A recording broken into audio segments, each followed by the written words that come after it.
Sorry, I asked why you misunderstood. stopped playing, and your version of an answer was to turn into a wind-up monkey.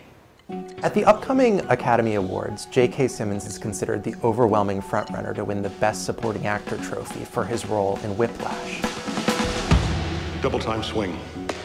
It's a great performance and one that's certainly worthy of an Academy Award, but it's also part of a recent tradition of awarding villainous or anti-heroic roles the Best Supporting Actor trophy.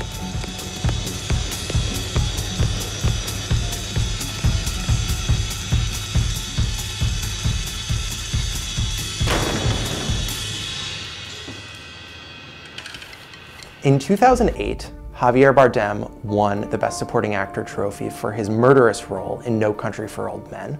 The following year, Heath Ledger won a posthumous Oscar for his role in The Dark Knight as the Joker. And then the next year, Christoph Waltz won the first of his 2 Oscars for playing a Nazi in Inglourious Basterds. Naturally, I worked for the Nazis, finding people, and yes, some of them were Jews, but Jew hunter.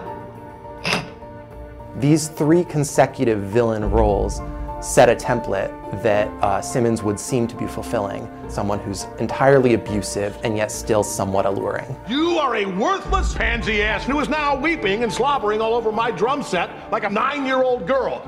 The past 4 Oscar ceremonies have moved away from rewarding villains in the Best Supporting Actor trophy, instead leaning towards entirely uncomplicated heroes. Think of Jared Leto last year in Dallas Buyers Club. He was practically playing a saint.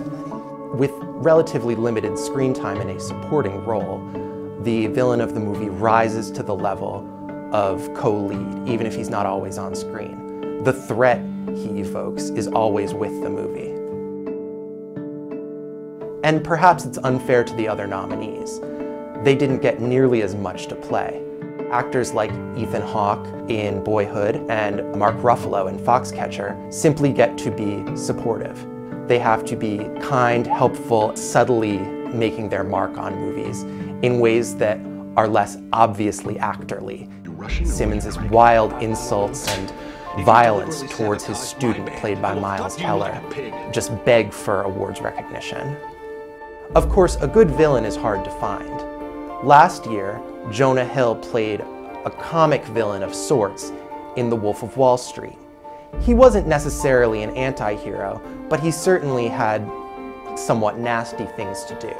He was beaten by Jared Leto. In order to beat out the good guys, you really have to be an iconic villain. Oopsie daisy.